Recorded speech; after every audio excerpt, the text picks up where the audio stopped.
अस्सलाम वालेकुम dear student, आज की वीडियो में हम सीखेंगे important eta MCQs from the chapter number 2 first year biology, that is biological molecule. So let's start. बढ़ते हैं जी एमसीक्यूज नंबर 1 की तरफ। बहुत गौर से आप लोग सुनिए। Following organelle is devoid of nucleic acid. 4 option में से ऐसा कौन सा ऑप्शन है जिसमें न्यूक्लिक एसिड आपके साथ मौजूद नहीं है? डिवाइड का यहां पर मतलब है लेक, एब्सेंट। किस ऑर्गेनील में न्यूक्लिक एसिड नहीं है? Option A mitochondria, option B chloroplast, option C ribosome and option D none of this. अब मेरी बात को बड़े गौर से सुने। ज्यादातर लोग जो है वो बेसिकली यहां पर टिक करते हैं नन ऑफ दिस। उसका रीजन यह है कि कुछ लोगों का ख्याल ये होता है कि nucleic acid mean DNA in RNA, तो लोग ये कहते हैं कि यार डीएनए तो आपके साथ न्यूक्लियस के अंदर है। या कुछ लोग बेसिकली ऑप्शन नंबर सी को टिक करते हैं कि न्यूक्लिक एसिड के अंदर तो आरएनए भी आता है और आरएनए आपके साथ राइबोसोम के अंदर प्रेजेंट है। लेकिन ये पॉइंट आप जहन में याद रखें कि न्यूक्लिक एसिड बेसिकली इन तीनों के अंदर मौजूद है। चूंकि न्यूक्लिक एसिड के आपके साथ टाइप्स 2 हैं, एक डीएनए और एक आरएनए, तो माइटोकॉन्ड्रिया के अंदर भी डीएनए है। ये जो आपके साथ सेकंड ऑप्शन है क्लोरोप्लास्ट, डीएनए इसके अंदर भी है, राइबोसोम के अंदर आरएनए है। तो इट मीन कि इन तीनों साइटोप्लाज्मिक ऑर्गेनील के अंदर न्यूक्लिक एसिड मौजूद है। तो इट मीन कि इसमें ऐसा कोई भी ऑर्गेनील नहीं है जो न्यूक्लिक एसिड से महरूम हो। लिहाजा इसमें जो राइट ऑप्शन आपके साथ है वो नन है। Option number D is the correct option.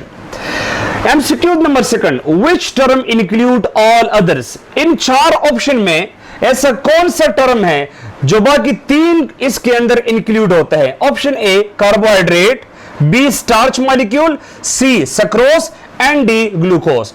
अच्छा, आप ऑप्शन ए को छोड़ें, आप बी को देखें। स्टार्च, स्टार्च क्या चीज है? कार्बोहाइड्रेट है। सक्रोज क्या चीज है? कार्बोहाइड्रेट है। ग्लूकोज क्या चीज है? कार्बोहाइड्रेट है। तो इट मीन कि स्टार्च, सक्रोज एंड ग्लूकोज ये तीनों मॉलिक्यूल हमारे साथ कार्बोहाइड्रेट है। तो हम ऑप्शन नंबर ए को राइट ऑप्शन कंसीडर करेंगे, बिकॉज कार्बोहाइड्रेट एक ऐसा टर्म है जिसके अंदर ये तीनों मॉलिक्यूल इंक्लूड है। बढ़ते हैं जी एमसीक्यूज नंबर 3 की तरफ। FAD molecule contain dash. FAD आप लोग जानते हैं ना, फ्लेविन एडेनिन डाइन्यूक्लियोटाइड। FAD के अंदर आपके साथ कौन सा विटामिन मौजूद है? Option A vitamin B1, option B vitamin B2, option C vitamin B6 and option D vitamin B12। तो ये पॉइंट आप जहन में याद रखिए। इसमें जो राइट ऑप्शन आपके साथ है वो आपके साथ है जी option number B, that is vitamin B2। Because FAD में जो F लेटर है ये जाहिर करता है फ्लेविन को, और flavin is basically the chemical name of the vitamin B2। इसके लिए एक शॉर्ट किस्म का ट्रिक भी आप लोग जहन में याद रखिए कि हमें कैसे पता जो है वो लगेगा कि FAD के अंदर विटामिन B2 है। तो याद रखिए डियर स्टूडेंट, आप लोगों ने बायो एनर्जेटिक्स में पढ़ा होगा कि FAD जो है ये बेसिकली इलेक्ट्रॉन ट्रांसपोर्ट चेन के अंदर 2 ATP बनाते हैं। तो यहां पर FAD is equal to 2 ATP और B2 के अंदर B2 है। तो इस चीज को देखकर आप लोग कंफ्यूज नहीं होंगे और आपको याद रहेगा कि FAD के अंदर आपके साथ विटामिन B2 मौजूद है। फिर बढ़ते हैं जी एमसीक्यूज नंबर 4 की तरफ। Number of peptide bond in haemoglobin arm. Haemoglobin molecule के अंदर पेप्टाइड बॉन्ड्स आपके साथ कितना है? तो मेरी बात को बड़े गौर से सुने। इतना तो आपको पता है ना कि हेमोग्लोबिन के अंदर जो total number of amino acid है वो आपके साथ क्या है? 574। ज्यादातर जो लोग होते हैं वो टिक करते हैं कि जी हेमोग्लोबिन के अंदर जो पेप्टाइड बॉन्ड्स होते हैं तो वो आपके साथ 573 होते हैं, लेकिन ये बिल्कुल गलत है। किसी भी प्रोटीन मॉलिक्यूल के अंदर अगर आप लोगों ने मेजर करना है, कैलकुलेट करना है कि इसके अंदर पेप्टाइड बॉन्ड आपके साथ कितने हैं, तो एक रूल आप जहन में याद रखिए। पेप्टाइड बॉन्ड के कैलकुलेशन के लिए मैं एक सेंटेंस कोड करता हूं और वो ये है कि number of amino acid in a chain -1, number of amino acid in a chain -1, number of amino acid in a chain -1। तो अभी आप लोग आ जाइए, हेमोग्लोबिन के अंदर टोटल चेन आपके साथ 4 है। तो अगर एक चेन है तो आप लोगों ने -1 लगाना है। लिहाजा हेमोग्लोबिन के अंदर 4 चेन है, तो हर एक चेन से अगर हम एक माइनस करें तो 4 चेन है, तो हम यहां पर 574 से 4 को माइनस करेंगे तो आपके साथ जो राइट ऑप्शन आएगा वो ऑप्शन नंबर ए आएगा कि हेमोग्लोबिन के अंदर जो total number of peptide bonds है वो 570 है। So option number A is the correct option. फिर next MCQs. Number of phosphate in NADP molecule molecule are dash. NADP जो आपके साथ एक डाई न्यूक्लियोटाइड डेरिवेटिव मॉलिक्यूल है, इसके अंदर फॉस्फेट के नंबर कितना है? Option A 1, option B 2, option C 3 या ऑप्शन नंबर डी 4। अभी ज्यादातर लोग जो है वो बेसिकली सिलेक्ट करते हैं और टिक करते हैं ए के मतलब 1, क्योंकि वो बस सिर्फ इसको देखते हैं कि NADP में साफ नजर आ रहा है कि एक पी है, तो इट मीन कि NADP के अंदर फॉस्फेट की नंबर 1 है, लेकिन ये टोटली रॉन्ग है। अगर आप इस पी को जरा एक्सक्लूड करें और बाकी NAD मॉलिक्यूल को ले ले, तो NAD basically dinucleotide molecule है और हर एक न्यूक्लियोटाइड के अंदर 1 फॉस्फेट है। So NAD is a dinucleotide, तो इट मीन कि NAD के अंदर टोटल फॉस्फेट आपके साथ खुद 2 है और एक थर्ड वन जब हम इसके साथ ये वाले पी ऐड करते हैं तो हम आसानी से कह सकते हैं कि NADP के अंदर जो टोटल नंबर ऑफ फॉस्फेट है वो आपके साथ 3 है, तो उसमें जो राइट ऑप्शन आपके साथ होगा वो ऑप्शन नंबर सी होगा। बढ़ते हैं जी नेक्स्ट एमसीक्यूज की तरफ। विच of the following is present in RNA? इसमें कौन सा जो आपको बेस पेयर नजर आ रहा है, अगर आप ऑप्शन में देखें कौन सा ऑप्शन जो है वो RNA के अंदर प्रेजेंट है या कौन सी चीज RNA के अंदर प्रेजेंट है? Option number A AU mean adenine bond with uracil. Option number B UA uracil bond with adenine. Option number C both and option number D is none of these. अभी ज्यादातर लोग टिक करते हैं इसके अंदर बोथ। उसका reason ये है कि लोग कहते हैं कि यार RNA के अंदर जो A है तो A तो T के साथ बॉन्ड नहीं बनाते क्योंकि RNA के अंदर तो थायमीन नहीं है, और तो AU के साथ या UO के या AU या UA तो ये दोनों आपके साथ सेम चीज है, तो लोग जो है वो C को ऑप्शन को टिक करते हैं, लेकिन ये टोटली गलत है। उसका वजह ये है कि ये बहुत ट्रिकी आपके साथ एमसीक्यूज है। जो RNA मॉलिक्यूल है तो ये बेसिकली सिंगल चेन है, ये सिंगल स्ट्रैंड है। RNA जो है ये एक ही पॉली न्यूक्लियोटाइड चेन से बना हुआ एक मॉलिक्यूल है, लिहाजा RNA के अंदर आपके साथ DNA की तरह बेस पेयर नहीं बनते, लिहाजा AU और UAA से बेस पेयर आपको RNA में नहीं मिलेंगे, बिकॉज RNA के अंदर स्ट्रैंड एक है, लिहाजा इसमें कोई भी आपके साथ करेक्ट ऑप्शन नहीं है, तो हम ऑप्शन नंबर डी को राइट ऑप्शन कंसीडर करेंगे, that is none. Next MCQs, phosphodiester is form between dash. आप लोगों ने न्यूक्लियोटाइड के अंदर पढ़ा होगा और बिलखुसूस आप लोगों ने न्यूक्लिक एसिड DNA और RNA के अंदर फॉस्फोडाइईस्टर बॉन्ड के बारे में पढ़ा होगा कि फॉस्फोडाइईस्टर बॉन्ड बेसिकली कौन सी चीजों के बीच में बनते हैं। Option number A 1 sugar and 2 phosphate, option B 1 sugar and 1 phosphate, option C 2 sugar and 1 phosphate, option D none of this. तो मेरी बात को आप लोग बड़े गौर से सुने, नाम से जाहिर है फॉस्फोडाइईस्टर बॉन्ड, तो यहां पर बेसिकली डाई का मतलब हम 2 लेते हैं, तो फॉस्फोडाइईस्टर का मतलब यह है कि फॉस्फेट ने 2 बॉन्ड बनाए हैं एक शुगर के साथ। ऑलरेडी अगर आप लोग एक न्यूक्लियोटाइड चेन के अंदर देखें तो आप लोगों ने सुना होगा कि फॉस्फेट ग्रुप एक पेंटोस शुगर के कार्बन नंबर 5 के साथ बॉन्डेड होता है, जबकि दूसरे पेंटोस शुगर का कार्बन नंबर 3 के साथ ये बॉन्ड बनाता है। तो इट मीन कि फॉस्फोडाइईस्टर बॉन्ड में इन्वॉल्व होता है एक शुगर और 2 फॉस्फेट, तो हम जो है ऑप्शन नंबर ए को राइट कंसीडर करेंगे, that is 1 sugar and 2 phosphate. फिर हम बढ़ते हैं जी नेक्स्ट एमसीक्यूज की तरफ, that is carotenoids are dash. Carotenoids आपके साथ कौन से कलर पिगमेंट्स हैं?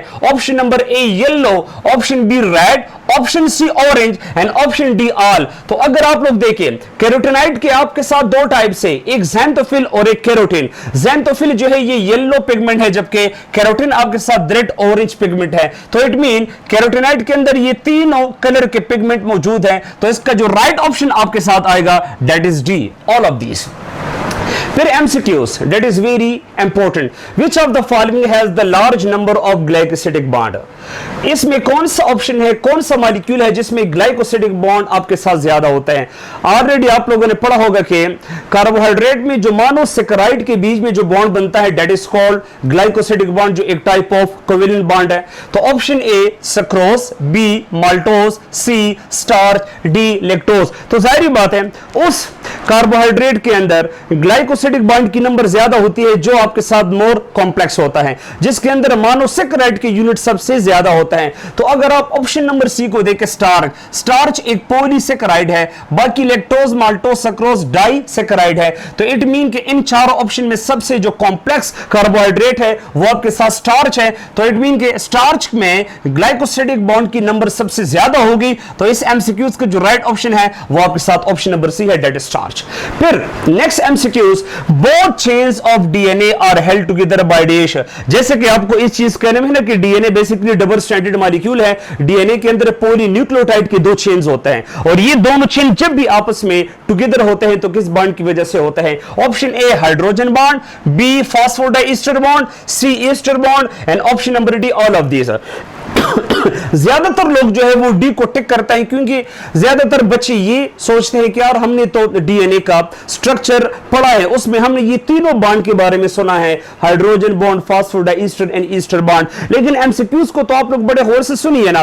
उस बॉन्ड के बारे में हमें कहा गया है जिनकी वजह से डीएनए के जो दोनों स्ट्रैंड, दोनों चेन है वो आपस में इंटरकनेक्टेड होते हैं। तो याद रखें, अगर मैं कहूं कि ये मेरे साथ डीएनए के दो चेन हैं, तो याद रखें डीएनए का ये चेन और ये चेन जब भी आपस में बॉन्ड बनाएगा तो ये आपके साथ ऐसे बनेगा। अगर ये चेन है तो इसके ऊपर जो बेसिस होते हैं और इसके ऊपर जो बेसिस होते हैं तो दोनों चेन के नाइट्रोजनस बेसिस आपस में बॉन्ड बनाते हैं। अगर इधर एडेनिन है तो इधर आपके साथ क्या होगा? थाइमिन। अगर इधर गुआनिन है तो इधर क्या होगा? साइटोसिन। तो इट मीन के नाइट्रोजनस बेसिस के बीच में आपके साथ जो बॉन्ड बनता है दैट इज हाइड्रोजन बॉन्ड। तो इट मीन के डीएनए के दोनों चेन हाइड्रोजन बॉन्ड की मदद से आपस में टुगेदर होते हैं। तो इस एमसीक्यूज का जो राइट ऑप्शन हम कंसीडर करेंगे it will be option number A that is hydrogen bond. Next MCQs, phospholipid is dash. Phospholipid आपके साथ क्या चीज है?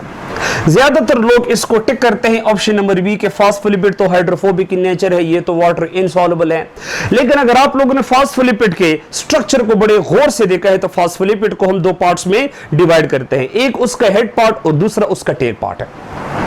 फास्फोलिपिड का जो हेड पार्ट है वो हाइड्रोफिलिक है क्योंकि उसके अंदर ग्लाइसरोल एंड फॉस्फेट है और वो वाटर सॉल्युबल चीज है। और जो टेल पार्ट है तो उसके अंदर फैटी एसिड होता है। तो फास्फोलिपिड के टेल पार्ट जिसको फैटी एसिड कहते हैं वो बेसिकली हाइड्रोफोबिक है। तो एक फास्फोलिपिड के अंदर हाइड्रोफिलिक पार्ट भी है और उसके अंदर हाइड्रोफोबिक पार्ट भी है। तो जिस मॉलिक्यूल के अंदर हाइड्रोफिलिक और हाइड्रोफोबिक दोनों पार्ट्स मौजूद होते हैं वहां पर हम एक टर्म यूज करते हैं एम्फीपैथिक मॉलिक्यूल। तो फास्फोलिपिड जो है ये बेसिकली एम्फीपैथिक मॉलिक्यूल है। तो हम यहां पर ऑप्शन नंबर सी को ट्रू कंसीडर करते हैं। Next MCQs, number of hydrophobic tails in 5 molecules of phospholipids are dash. ये बड़ा ट्रिकी एमसीक्यूज है। एमसीक्यूज में आप लोगों से ये पूछते हैं कि अगर आप 5 फास्फोलिपिड के मॉलिक्यूल ले लें तो 5 फास्फोलिपिड के अंदर कितने हाइड्रोफोबिक टेल्स होते हैं। तो एक पॉइंट तो आप जहन में याद रखिए कि फास्फोलिपिड में जब भी हम हाइड्रोफोबिक टेल्स की बात करते हैं तो याद रखिए हाइड्रोफोबिक टेल्स इन फास्फोलिपिड मीन फैटी एसिड का जिक्र है। तो इट मीन कि एक फास्फोलिपिड के अंदर आपके साथ फैटी एसिड कितने होते हैं? तो एक फास्फोलिपिड के अंदर जो फैटी एसिड होते हैं वो आपके साथ 2 होते हैं और एक लिपिड अगर हम ले ले उसके अंदर फैटी एसिड 3 होते हैं। तो जब भी लिपिड के साथ फॉस्फेट मॉलिक्यूल अटैच होगा तो एक फॉस्फेट एक फैटी एसिड को रिप्लेस करेगा। तो चूंकि एक फास्फोलिपिड के अंदर 2 फैटी एसिड है तो इट मीन के 5 मॉलिक्यूल ऑफ फास्फोलिपिड के अंदर जो total number of fatty acid हमारे साथ आएंगे वो आपके साथ 10 आएंगे। 2 मल्टीप्लाई बाई 5। तो राइट ऑप्शन इधर है B that is 10। Next MCQs, which of the following produced by lipid. इसमें कौन से चीज लिपिड से बनता है?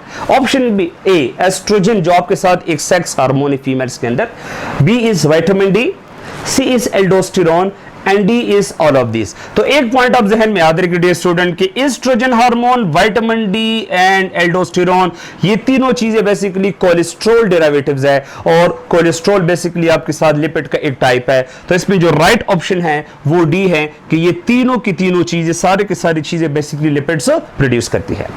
Second last MCQs, ribose sugar is present in dash. Ribose sugar किस चीज के अंदर प्रेजेंट है? Option A ADP, option B ATP, option C both and D none. ज्यादातर लोग जो है वो जाते हैं और डी नन को टिक करते हैं क्योंकि उसके जहन में आता है कि जी राइबोज शुगर तो आरएनए के अंदर है, ठीक है ना। आरएनए के अंदर जो पेंटोज शुगर है उसका नाम है राइबोज शुगर, लेकिन no, ribose sugar RNA molecule के साथ साथ याद रखिए डियर स्टूडेंट एडीपी और एडीपी के अंदर भी आपके साथ प्रेजेंट है क्योंकि एडीपी और एडीपी में जो फर्स्ट लेटर ए यूज हुआ है तो इस ए का मतलब है एडेनोसिन और एडेनोसिन बेसिकली 2 चीजों का कॉम्बिनेशन है। Adenosine is made by the combination of adenine plus ribose sugar. तो इट मीन के adenosine is a adenine ribose complex. तो इट मीन के एडीपी एडीपी दोनों के अंदर राइबोज जो आपके साथ एक पेंटोज शुगर है वो मौजूद है। तो राइट ऑप्शन आपके साथ सी है both. Last MCQs, due to axillary plant dash. पौधों के अंदर जो वैक्सीलियर है ये बेसिकली क्या करता है, विक्स लेयर की वजह से पौधों में क्या होता है? Option A, enhance transpiration, wax layer की वजह से पौधों में ट्रांसपायरेशन का रेट इंक्रीज हो जाता है। इनहांस डिहाइड्रेशन, या तो विक्स लेयर की वजह से पौधे ज्यादा वाटर को रिमूव करते हैं, डिहाइड्रेशन ज्यादा होती है। या option number C, prevent dehydration, या पौधों में विक्स लेयर की वजह से जो आपके साथ डिहाइड्रेशन प्रोसेस है तो वो आपके साथ नहीं होता, पौधे इसको स्टॉप करते हैं, प्रिवेंट करते हैं, इवाइड करते हैं। या बोथ ए एंड बी, या पहले दो आपके साथ राइट ऑप्शन है। सो डियर स्टूडेंट, आपको इस चीज का इल्म होना चाहिए कि विक्स लेयर एक वाटर प्रूफ लेयर है, क्योंकि ये आपके साथ लिपिड है, ये water insoluble hydrophobic in nature है। तो चूंकि ये वाटर प्रूफ है तो पौधों के अंदर जो विक्स लेयर है इसका कमाल ये है कि ये पानी को लॉस होने से प्रिवेंट करता है। तो इसका जो राइट ऑप्शन है वो आपके साथ ऑप्शन नंबर सी है, that wax layer in plant prevent the dehydration process. Thank you so much, stay blessed.